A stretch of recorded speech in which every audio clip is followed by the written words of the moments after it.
পাশের বাড়ির বৌদির জামাই বোকা। একদিন বৌদি আমায় ডেকে নিয়ে বলল, তোর দুলাভাই একটা বোকা, আমার কষ্ট অভাব দূর করতে পারে না। আমি বৌদির কথা শুনে অবাক হয়ে যাই। একদিন বৌদি আমার সাথে যা করেছিল তা শুনলে তোমাদের চোখ কপালে উঠে যাবে। আমি তখন ছোট, ক্লাস 7-এ পড়ি। আমাদের পাড়ায় প্রতিদিন রাতে গানের আসর জমত। গ্রামে আমাদের আড্ডা গুরু নীরব ভাই। স্কুল না থাকলে সারাদিন তার ঘরে বসে থাকি আর মোবাইলে গান শুনি। আমাদের এলাকার রাজু ভাইয়ের বউ একটু অন্যরকম। গ্রামের ছনের ঘর ছিল জঙ্গলের সাথে। সে যদি ওর ভিতরে থাকতো তো আমাদের গায়ে পানি দিয়ে ছিটা মারত। একদিন এভাবে যাবার সময় ভেতর থেকে পানি ছিটা দিয়ে বলে, জামাই কই যাও, বাড়িতে আসো, পিঠা খেয়ে যাও। আমি আসলে এসবের কিছুই তেমন বুঝি না। আমি ভাবিকে বললাম, কি পিঠা? আরে ভেতরে আসি না। আমি বোকার মতো ভেতরে যেতে চাইলে ভাবিকে দেখে আমি চমকে উঠি। ভাবি খিল খিল করে হাসতে থাকে আর আমায় বলল, শরম পাইছো? জঙ্গলের ভেতর ক্রিকেট বল খুঁজতে থাকি। নীরব ভাই ক্রিকেটের বল এত জোরে মারছে এই জঙ্গলে আইসা পড়ছে। আর আমি ছোট হওয়াতে ওরা সবাই সব সময় আমারই পাঠায় জঙ্গলের ভেতর ক্রিকেট বল আনতে। কোনো মতেই এদিন আর বল খুঁজে পাই না। রাজু ভাইয়ের বউ পিছন থেকে আমার উপর পানি ছুড়ে মারে। আমি চমকে উঠি, বলি, একটা ক্রিকেট বল দেখছো? সে বলে, বল আমার ঘরের চালের উপরে এসে পড়ছে, তাই আজ আর বল দিব না।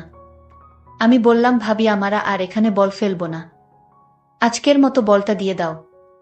ভাবি বলল, ঠিক আছে, বলটা ফেরত দিব, তবে একটা শর্ত আছে, যদি তুই আমার শর্ত রাখিস তাহলে বল দিতে পারি। আমি ভাবিকে বললাম, ভাবি, আমি ছোট মানুষ, আমি কি তোমার দেওয়া শর্ত পালন করতে পারবো? ভাবি বলল, পারবি, না পারলে আমি তোকে শিখিয়ে দিব। আমি ভাবিকে জিজ্ঞেস করলাম, ভাবি কি শর্ত বলো? এবার ভাবি বলল, এখন বলতে পারবো না, তুই বরং সন্ধ্যার পর আমাদের বাড়িতে আসিস, তখন শর্তটা বলবো। আর এখন নে, বলটা নিয়ে যা। আমি ভাবতে লাগলাম, ভাবি শর্তটা তো এখনই বলতে পারত, কিন্তু সন্ধ্যার পর বলল কেন? ভাবির কথা শুনে আমি কিছুটা ভয় পেলাম। কি জানি বলে বসে তার কোনো হিসাব আছে? আমি ক্লাস 7-এ পড়লে কি হবে? আমার গঠন গাঠন একটু বড়। অনেকে বিশ্বাসই করতে চায় না আমি ক্লাস 7-এ পড়ি। আমার 5 ফুট 5 ইঞ্চি উচ্চতা। পরের দিন আমি ভাবির কথামতো সন্ধ্যার সময় তাদের বাড়িতে গেলাম। বাড়িটা একদম নীরব বাড়ি। আমি ভাবিকে বললাম, ভাবি, তুমি আমায় কিসের শর্ত দিবে বলেছিলে? আমি আজ তো আসলাম সেই শর্তটা শুনতে। ভাবি বলল, এটা কোনো শর্ত না রে, আমার দুঃখের গল্প। আমি যদি আমার গল্পটা তোর সাথে শেয়ার করি তাহলে তুই কি এর সমাধান দিতে পারবি?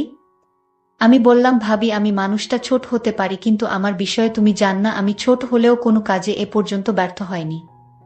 ভাবি তখন খুশি হয়ে বলল, সত্যি বলছিস তুই? আমি জানতাম তুই মাত্র 7-এ পড়িস, কি বুঝবি তুই। ভাবি, তুমি তোমার কষ্টের গল্পটা বলো, আমি শুনতে চাই। আর যদি আমি গল্পটা শুনে তোমার সমস্যার সমাধান করে দিতে পারি তাহলে আমি জানি তুমি আমায় কোনোদিন ভুলতে পারবা না। এতটুকু বাচ্চা ছেলের সাহস দেখে আমি অবাক হয়ে গেলাম। এই বাচ্চা ছেলে আমাকে যেভাবে উৎসাহিত করেছে, আমি তার কথা শুনে অনেক খুশি হলাম। আর মনে মনে ভাবলাম, আমি ওকে দিয়েই সব দূর করব। ওকে দিয়ে আমার সমস্যার সমাধান করিয়ে নিব। আমি ভাবিকে বললাম, ভাবি, তুমি কি ভাবছো এমন করে? তোমার কষ্টের গল্পটা বলো, আমি শুনি। ভাবি তখন বলল, ঠিক আছে, তাহলে শোন।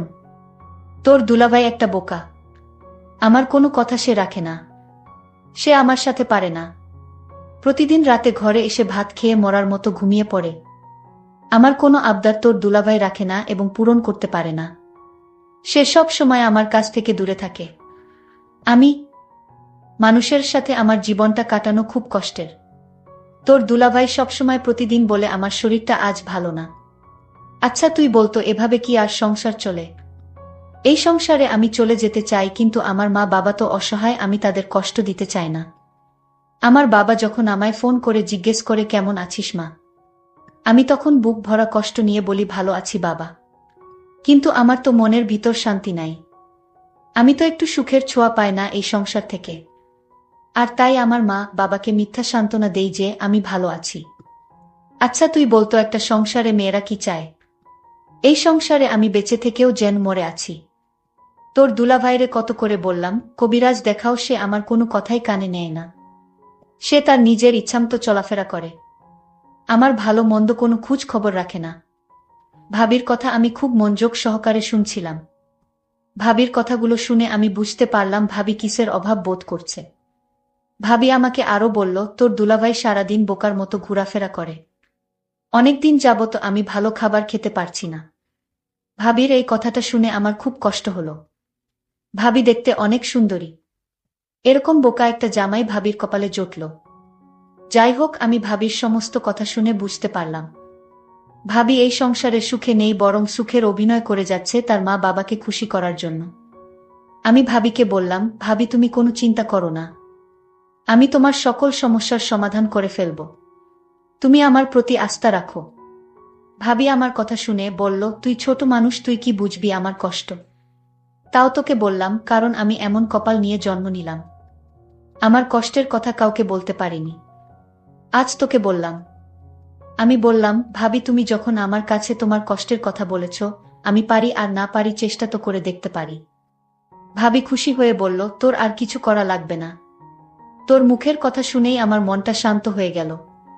আমিও ভাবির কথা শুনে আমি ভাবিকে বললাম, ভাবি তুমি কোনো চিন্তা করো না, আমি তোমার সুখের ব্যবস্থা করছি।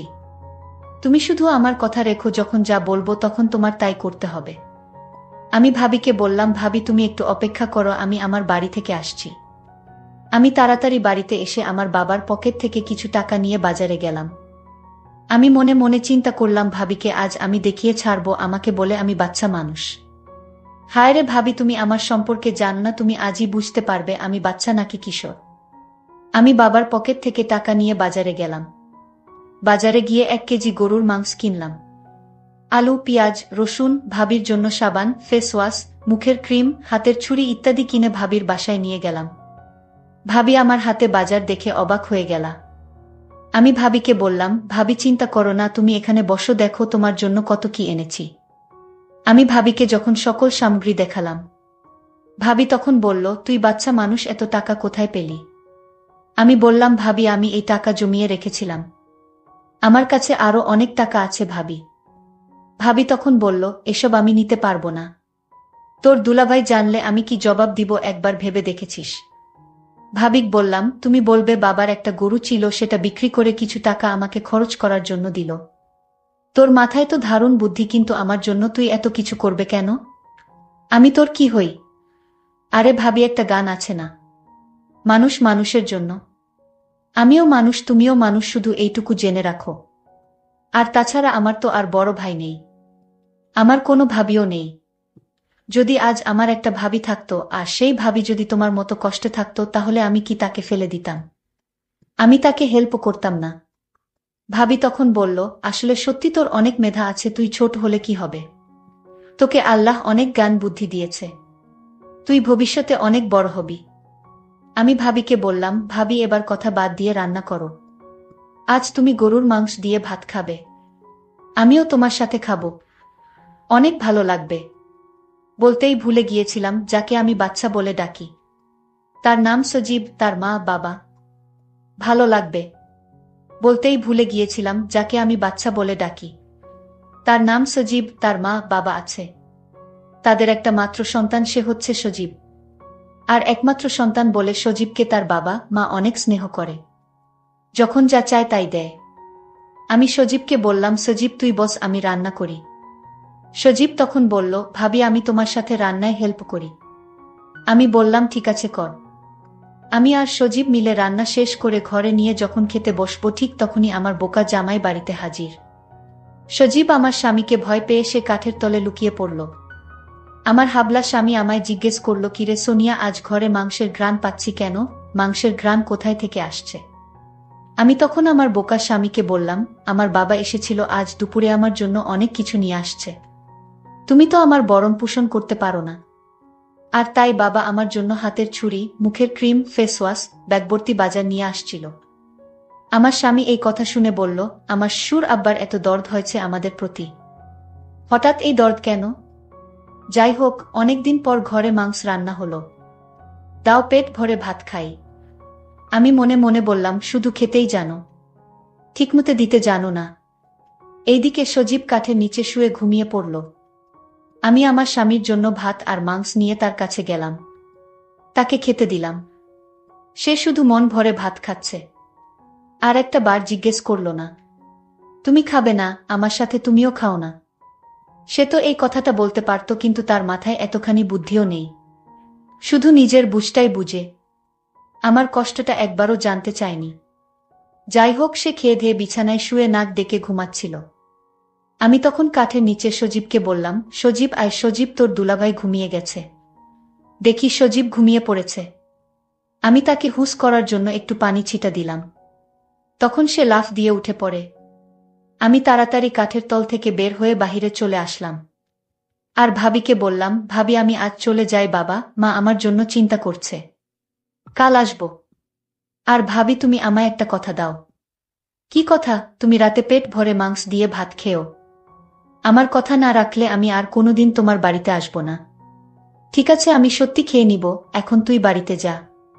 আমি বাড়িতে চলে আসলাম। রাতে শুয়ে শুয়ে শুধু ভাবির কথা চিন্তা করতে লাগলাম। আমার সারারাত অস্থির অস্থির লাগছিল। আমি কিছুতেই এই রাতটা ঘুমাতে পারলাম না। আমি সিদ্ধান্ত নিলাম, যে করে হোক ভাবির সমস্ত কষ্ট দূর করতে হবে। আর দুলাভাই যা পারে না তা আমি করে দেখাবো। ভাবির কোনো সন্তান নাই। বিয়ে হয়েছে 5 বছর হয়েছে, তাও তাদের কোনো সন্তান হয়নি।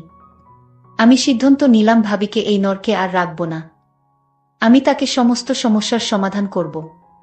পরের দিন দুলাভাই গঞ্জে চলে গেল। আজ মনে হয় রাতে ফিরতে পারবে না।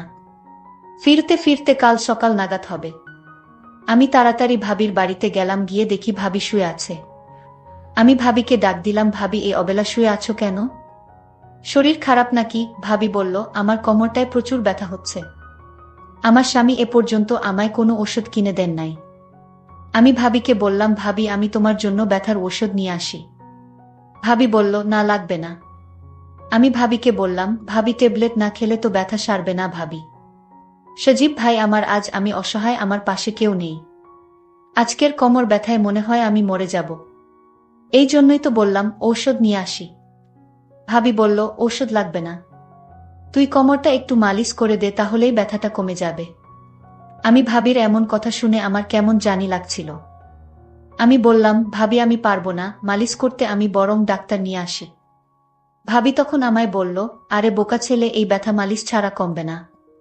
তুই অয়তা ডাক্তার নিয়ে শুধু খরচ বাড়াবি। তুই একটু মালিশ করে দিলেই ব্যথাটা কমে যাবে। আমি ভাবির ব্যথার কষ্ট দেখে আমি মালিশ করে দিলাম। 5 মিনিট পর ভাবি ব্যথা কমে যাওয়ায় ঘুমিয়ে গেল। আর আমার মনের আশা করে নিলাম। আর ভাবিও এটাই চেয়েছিল। আমি ছোট হলেও তা বুঝতে পারি। আমি যেদিন বল আনতে গিয়েছিলাম সেই দিনই বুঝতে। এতদিন ঢাকায় ছিলাম। ভাবি আমাকে দেখে বলল, সজীব তুই কেমন আছিস? ভালো ভাবি, তুমি কেমন আছো ভাবি? আমি ভাবির মুখে হাসি দেখতে পেলাম। আমি কোনোদিন ভাবিকে এমনভাবে হাসতে দেখিনি। ভাবি আমাকে ঘর থেকে একটা মিষ্টি নিয়ে এসে বলল, নে মিষ্টি খা। আমি বললাম, ভাবি এটা কিসের মিষ্টি? ভাবি বলল, আমি মা হতে চলেছি। আমার আর কিছু বুঝতে বাকি রইল না। বন্ধুরা, আজকে গল্পটি কেমন লাগলো তা অবশ্যই কমেন্ট করে জানাবেন। আর এরকম নতুন নতুন গল্প পেতে আমাদের চ্যানেলটিকে সাবস্ক্রাইব করে পাশে থাকবেন। ধন্যবাদ।